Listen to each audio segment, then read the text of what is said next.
Shabbat Shalom. Shabbat Shalom. Chag Sameach. Chag Sameach. We're in the end days of our festival of Passover, and this is a weird time because we sit between two types of rituals. For some even that are joining us here live this evening, after our service, this may be the end of your Passover. You may be saying hello to Challah and very excited about it. For others, tomorrow night may be your night to go to Bronx Pizza and get that large pie that you've been waiting for, and wherever you go to break that Pesach. But because we live in these worlds of dueling understandings and rituals, we have different experiences. So some have a holding of the Reform and Israel way of practice, some are more traditional, but here we honor both tonight in that way as we mark different ways of understanding time. And so tonight is really about letting go and being in the presence of the moment. So I'm going to invite you first to take a breath and just share with you a moment as we begin our service this evening. For those of you online that are joining us, for those of you here present, this time of year reminds me about growing up and living on the East Coast for much of my life. And as I would walk and drive through our neighborhood in Westchester, it seemed that every tree and flower had begun to flower in this moment. And different colors would dot our landscapes and brighten up the bushes all around our neighborhoods. And it reminded me of the time that we're currently living in. As we enter this spring and early summer, the world is opening up in new ways. And after over 2 years of challenges and struggles, isolation and loss, we're emerging, each of us, independently, collectively, into a new season in more ways than one. The promise of return and renewal lies right before us in this moment. The simple ability for many of us to be able to visit each other in our homes and our families, the return of our beloved cultural venues, our outings, our vacation, and our travel. It is indeed a renewal. In our Jewish tradition, we are also currently in the period of the Omer, the 49 days before Pesach, between Pesach and the upcoming festival of Shavuot. 7 weeks, each containing 7 days, brings us from slavery into Egypt to the foothills of Mount Sinai, where we prepare to receive the Torah. The Omer provides a very simple structure with guideposts and with blessings that we say each day, which we will do this evening. In some ways, in modern times, we no longer need the Omer. We have accurate calendars and we walk around with our phones and our apps, with computers and pockets and all to the exact time. It will tell us, basically to the second, when Shavuot will arrive. And that is precisely the point of the Omer in modern times. We count to have a moment of kavanah, of introspection, of intention, each day. We count the Omer, as we will do in our service, as a spiritual practice so that each and every day we have the opportunity to say at least one blessing. But we also learn about something else at this time called the Shemitah. And it's in the book of Leviticus, and it says the following: 6 years you may sow your field, and 6 years you may prune your vineyard. But in the 7th year, the land shall have a Sabbath of complete rest, what we call a Shabbat Shabbaton. You shall not sow your field or prune your vineyard. You shall not reap the aftergrowth of your harvest or gather the grapes of your untrimmed vines. It shall be a year of complete rest for the land, but you may eat whatever the land during its Sabbath will produce. You may eat all its yield. So if you like to garden or you like to farm, you understand this passage inherently. The Shemitah allows for a period of rest for the land after we've worked it for 6 years, an early and ritualized form of crop rotation. And they still follow this in Israel in this year, right in the year that we sit, they are practicing Shemitah. But just like the Omer, 7 cycles of 7 brings us to another occasion. If this unique time in modern history has taught us anything, the times in which we are living, it is in the blessing of pausing. It is in the blessing of appreciating the moment, of knowing how much is enough, of knowing when to rest and when to rejoice, As we enter into our service this evening, I invite you, what are the ways where you have renewed? What are the ways that you've rotated your own personal crop, your inventory? What are the ways you have intention each and every day, as the Omer reminds us and invites us to bring into our hearts and into our souls? This is the time, especially in the year, where we have that reminder as the Omer challenges us and invites us, along with the Shemitah, to remind us of that rotation, that cycle, that intention. And so in order to bring in this Shabbat, in order to bring in this moment, I just want to pause. We are so grateful. We have musicians and vocalists, some newer to us tonight. We will formally say thank you to you in a little while. We are very excited to have you join our team up here, our ritual team, and to enlighten us and inspire us with your abilities. And so we bring in the light of Shabbat to allow us to give our expanse, our moment in this time. So I delight in calling upon Barbara Fryer and Robert Digilo, right? Digilo, I think I had it right, to kindle our Sabbath lights, and we join together on page 2.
Help us enter into this time. We enter into Kabbalat Shabbat, the receiving of Shabbat, page 343. Ozi v'zimatiyah, we join together.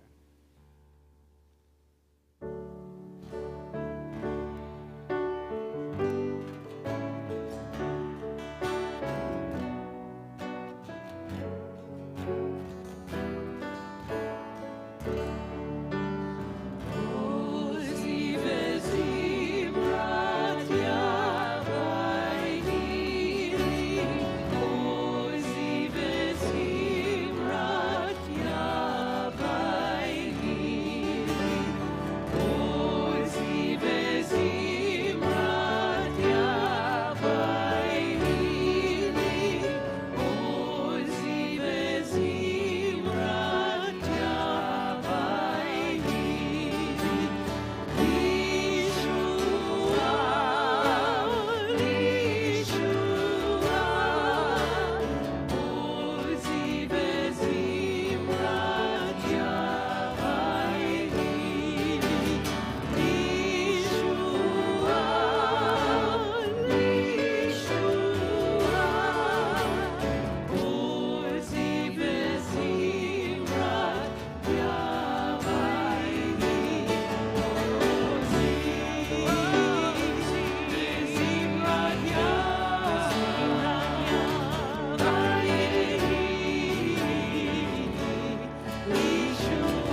back to page 22, Tov Lehodot, we join together.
Page 20, L'chadodi likra kala, come my beloved, as we greet the Sabbath bride.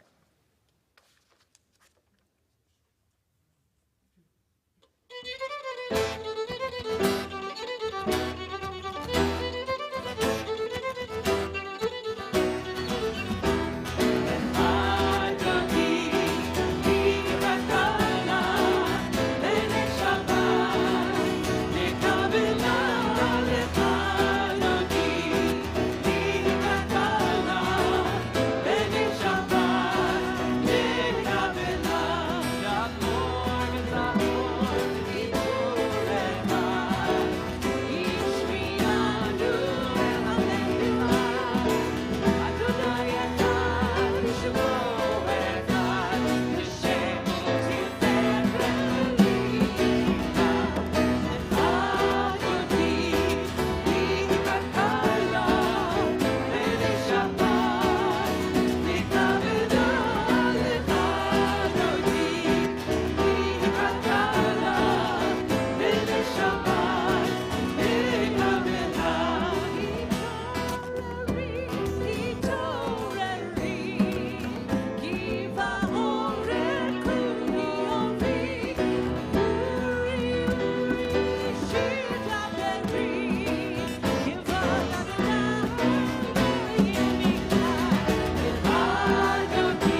turn to page 146 for our call to prayer, Baruch Hu.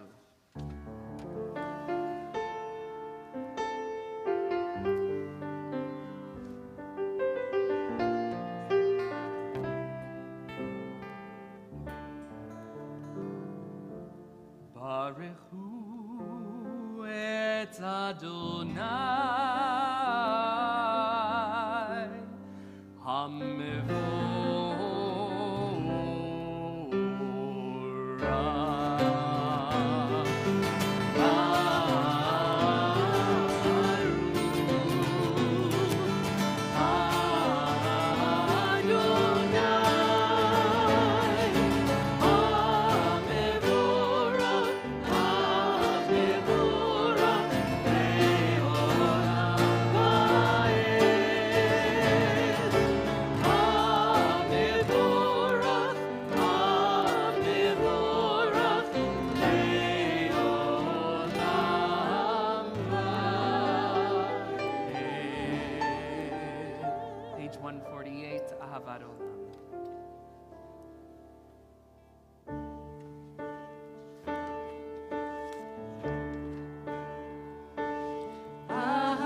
Please be seated. We turn to page 150 for Ve'ahavta. Ve'ahavta et Adonai Elohecha bechol levavcha uvechol nafshecha uvechol meodecha vehayu hadvarim ha'ele asher anochi mitzavecha hayom al levavecha vishinantam levanecha v'dibarta bam v'shivtecha b'veitecha uvlechtecha v'derech uv'shokbecha uv'kumecha uv'shartam leot al yadecha v'hayu letotafot b'neinecha וכתבתם על מזוזות ביתך ובשעריך למען תזכרו ועשיתם את כל מצוותיי והייתם קדושים לאלוהיכם אני אדוני אלוהיכם אשר הוצאתי אתכם מארץ מצרים להיות לכם לאלוהים אני אדוני אלוהיכם. This morning we read our most ancient text in Torah, the Song of the Sea, the words from which our Michamocha come. And so we pray that this song will be a song sung by humanity, joined in understanding and respect. This song should be a song of God's miracles, an earth protected and cherished, a gift for our children and generation upon generation to come. The song of a world redeemed, the song of peace. Please join us, page 152.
Kivenu Adonai, Eloheinu leshalom, v'hamidenu shomrei nu lechayim.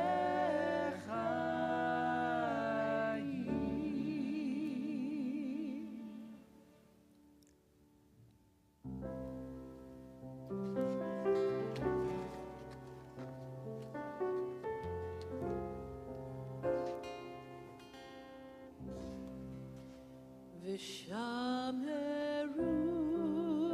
v'nei Yisrael et ha-Shabbat, et ha-Shabbat, et ha-Shabbat. La'asot et ha-Shabbat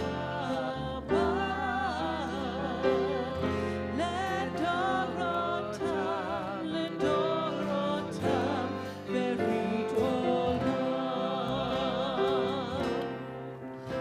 ביני ובין בני ישראל, עוד לעולם, עוד לעולם. ושמרו בני ישראל את השבת, את השבת, את השבת. ששת ימים עשה אדוני את השמיים ואת הארץ, ושמרו בני ישראל את השבת, את השבת, את השבת.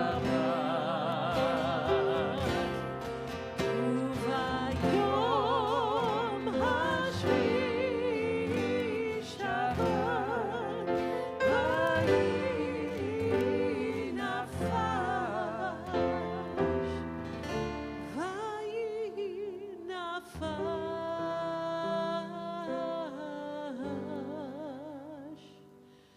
ושמרו בני ישראל את השבת, את השבת, את השבת, את השבת, את השבת,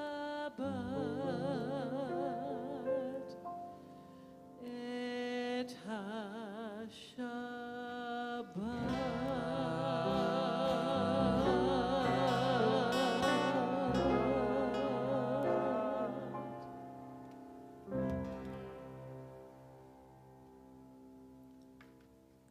Please rise if you are able for a tefillah as we face Jerusalem.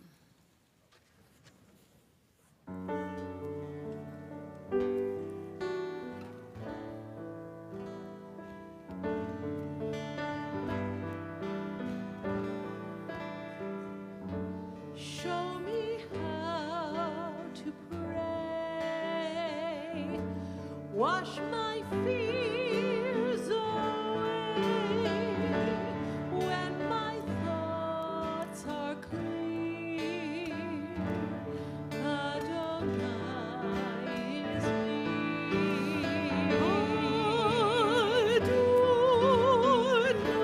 Adonai, Sivatai tiftach uvi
our hearts turn to those who are in need of healing, whether of body or spirit. We're thinking about so many in the world, our brothers and sisters in the land of Israel, Ukrainians, and everyone who is affected by that war. And in our own community, we're thinking of Nicole Ahadian, Ari Zalman Leib ben Shoshana Moshe, Bob Berenson, Lauren Berman, Pam Carnot, Harriet Dixon, Grayson DeNovo, Samantha Farish, Dr. Robert Fox, Denise Garrick, Nancy Gordon, Elliot Goldstein, Robert Gruder, Alan Haubenstock, Ellen Hutt, Beth Johnson, Ruthie Jordan, Harry Leitner, Marshall J. Lewis, Claudia Liebenson, Maria Luro, Jim McIndoe, Mary Marshall, Yoram Minnis, Alla Naidenova, Lynn Richard, Sharon Ritter, Galina Rubalchenko, Rhonda Schwartz, Bernard Stein, Lynn Slotkin, Bob Shearer, Cindy Spector, Gerald Trimble, David Tossman, Fred Valfer, Kathy Weil, John Weil, George Weiss, and Sandy Wood. And as my eyes meet yours, if you have someone whose name you would like to share, please do, or write in the chat.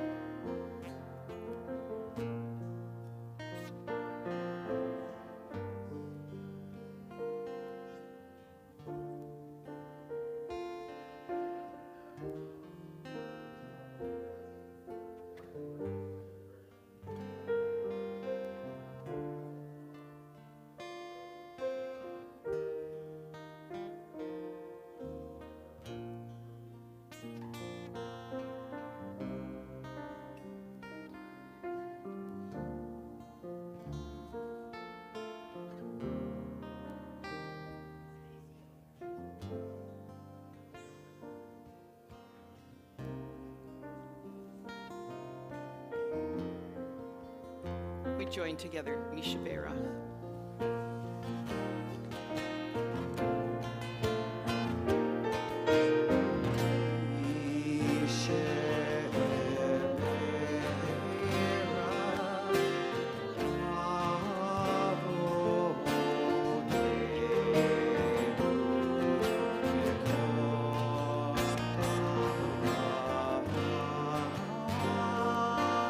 Lehi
Shabbat Shalom.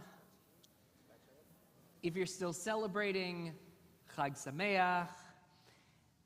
I know that as Rabbi Navarez mentioned at the beginning of the service, some of you may be still participating, and I know those who are joining us online, Jenny, I have no idea what day it is in the Philippines, so it might as well be Shavuot by the time, I don't do well with time changes and all that, but we're so glad that all of you are joining us. Passover is a particularly special holiday when it comes to its timing. We know from study after study that Passover is the most celebrated holiday in the entire Jewish year. Yet, just like how every family has a slightly different way of engaging with the Haggadah and the Seder, we also experience myriad ways of when Passover ends. And there's something rather ironic about this. The most beloved holiday is also the most expedited holiday.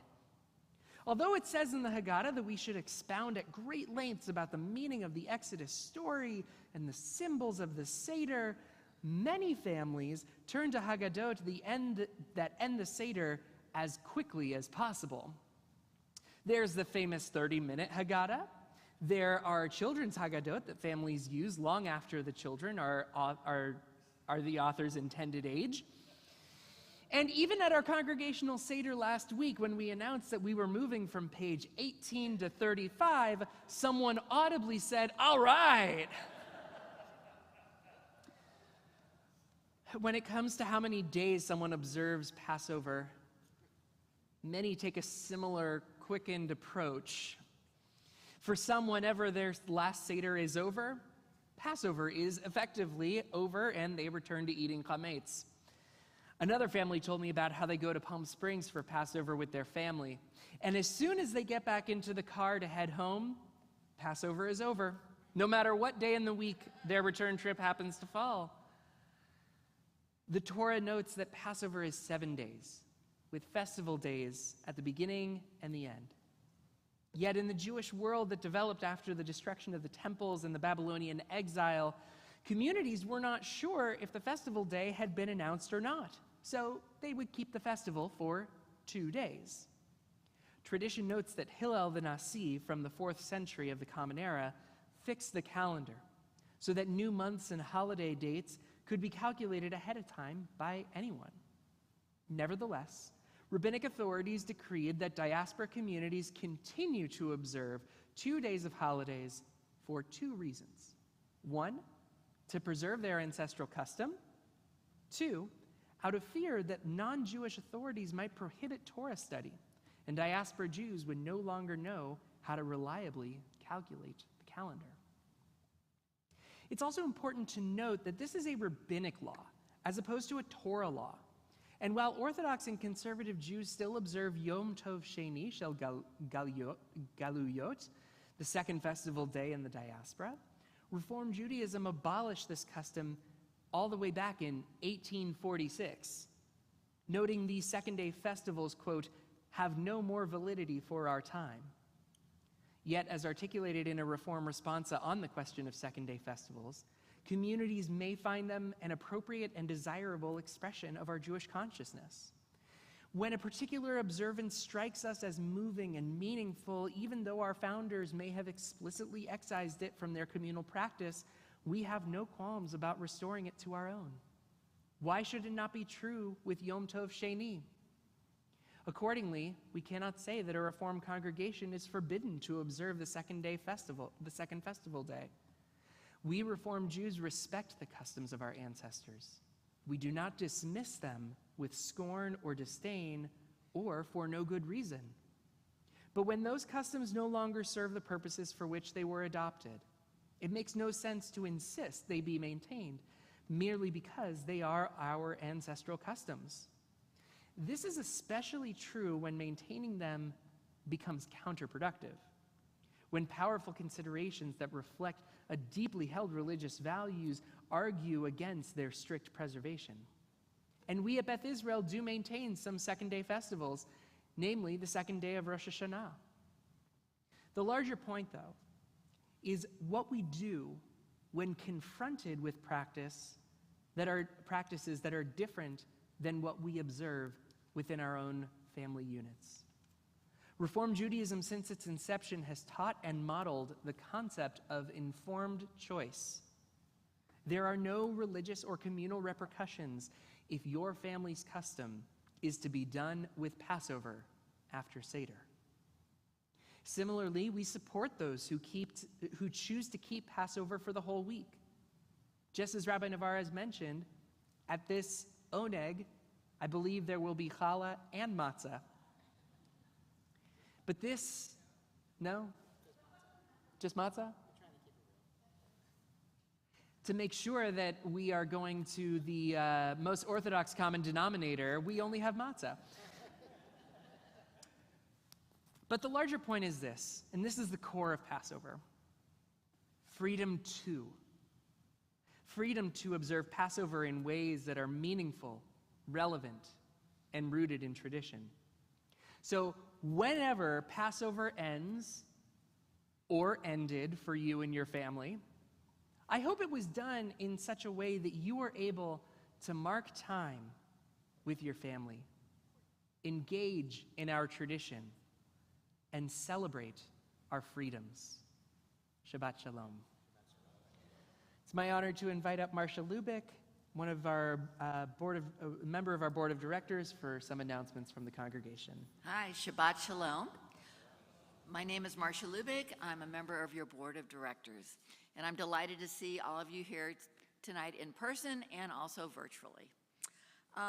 It's my pleasure to welcome you to this service, and I want to thank the Men's Club for ushering again tonight. They are a wonderful part of our organization. I also want to remind you that you can find everything you ever wanted to know about Beth Israel on our website, which is cbisd.org. And before I leave, I just wanted to say a few words that I found in Rabbi Kushner's book, How Good Do We Have to Be? And this is his very last paragraph. I have this book at home, and it really is very inspirational. So his final paragraph: but at the end, if we are brave enough to love, if we are strong enough to forgive, if we are generous enough to rejoice in another's happiness, and if we are wise enough to know that there is enough love to go around for all of us, then we can achieve a fulfillment that no other living creature will ever know. Shabbat Shalom.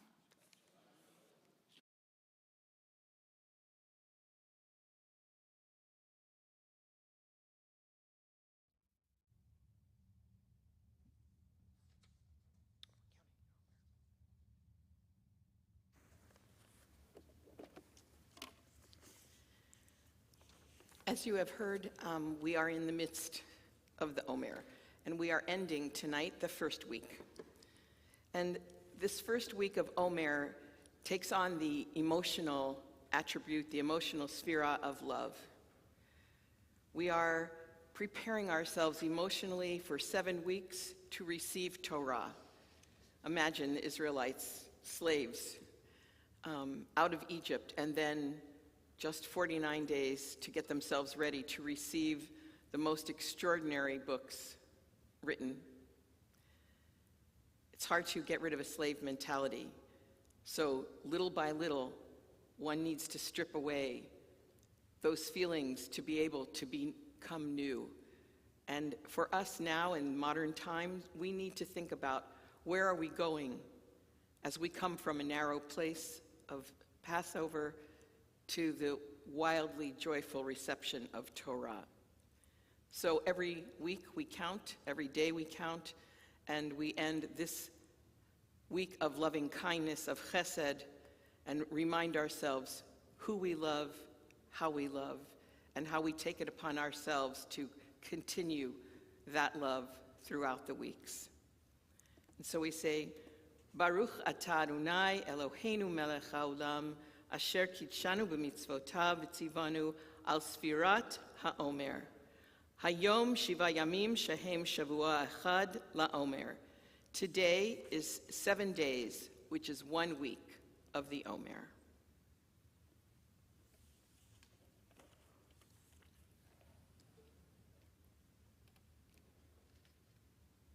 I invite you to turn to page 282 in your prayer books as we begin to close our service this evening. I invite you to please rise as we face the ark and join together for the Elenu.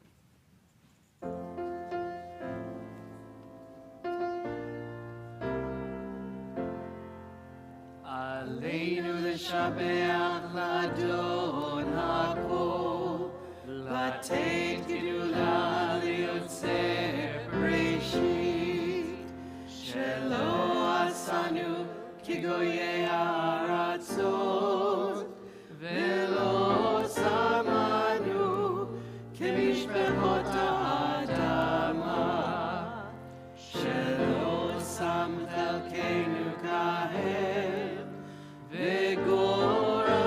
וגורלנו ככל העולם, ואנחנו קוראים ומשתחווים ומודים לפני מלך מלכי המלכים הקדוש ברוך הוא.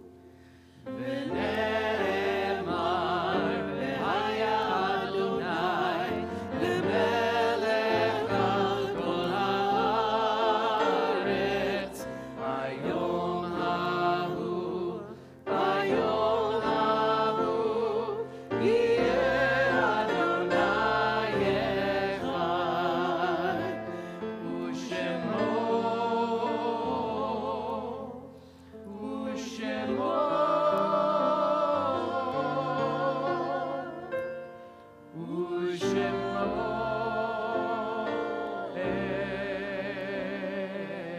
אחד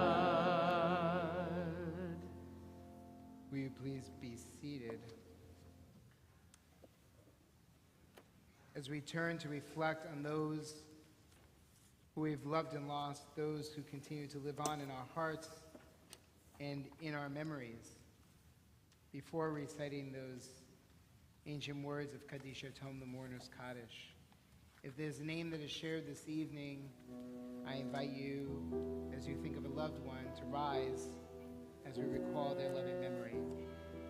Our deepest condolences go out to the family of Harry Leitner, his loving wife Terry, his sons Stuart, Christiane, David, and his wife Sabrina, and grandchildren Samantha, Rebecca, and Nate. And in this period of Shloshim, these 30 days post-burial, we think of Michael Sitzer and Karen Romer. And in this week, our congregation recalls the art sites of Inez Amiel, Betty Atkins, Annabelle Barron, Eleanor Levitt Benjamin, Marlene Bennett, Beatrice Bergman, Sarah Blumen, Ruth Barbaro Glatter, Rose Borak, Frida Brown, Elsie Cohen, Ruby Lee Cohen, Dorothy Dimmond, Sylvia Dubik, Amy Dworkin, Joseph Dim, Beatrice Edelstein, Leo Eisenstadt, Lillian Evans, Nate Evans, Barnett Evans, Larry Feldman, Henry Frank, Connie Friend, Anne Garbsbane, Annette Judas, Ruth Bobrov Glatter, Marilyn Goldsband, Fred Hamber, Molly Herman, Murray Hoffman, David Kahn,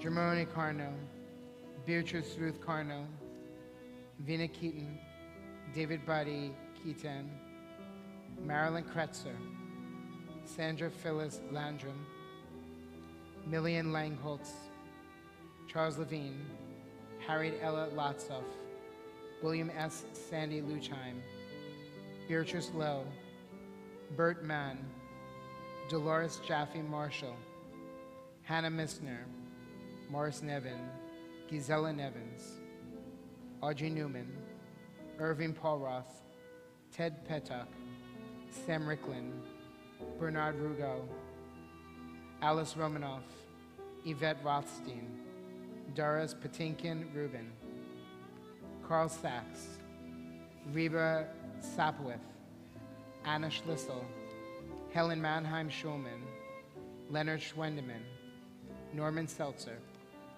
Bernardo Sitkovsky, Barbara Slate, Anna Slomovitz, Charles Smolin, Franzi Schonenschein, Florence Spielman, Nina Spitzer, Jack J. Springer, Sam Salkin, Bertha Swartz, Eileen Tannenbaum, Lillian Teller, Louis Warner, Judy Hoffman-Wider, Jacob Weinberger, Samuel Wiener, Harry Zellick, Edward Ziering, and Marian Zalato. If there's a name that was not called and you'd like to share that with us, I invite you to rise at this time.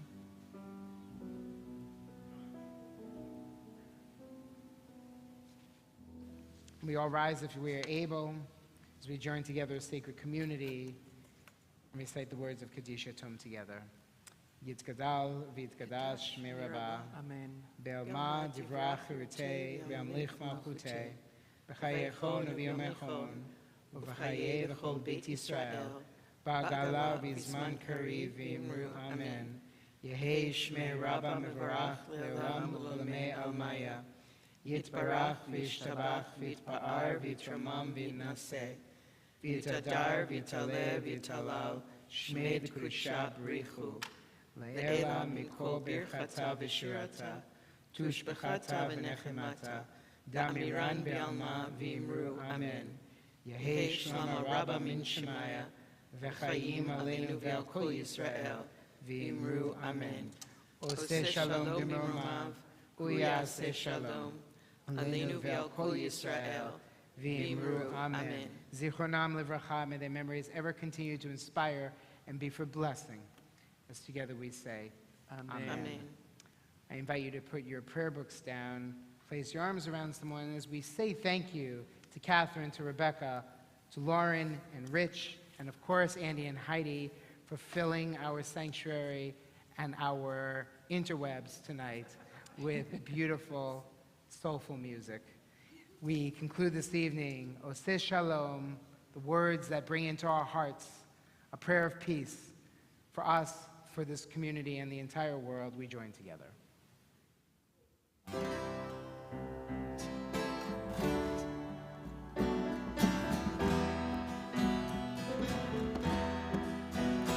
Oseh shalom bimroma, uyaseh shalom aleinu, ve'al kol Yisrael,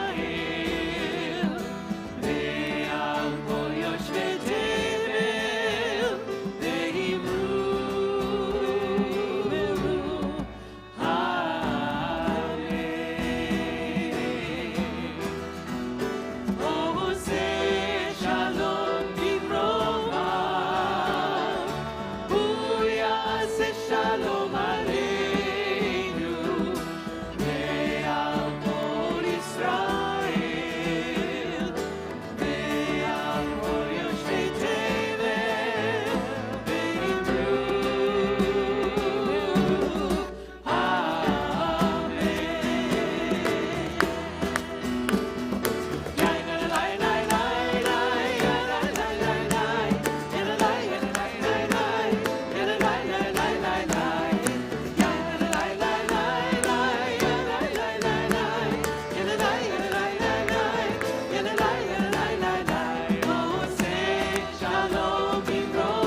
turn to one another, behind you, in front of you, around you, on the chat, online, say Shabbat Shalom to someone.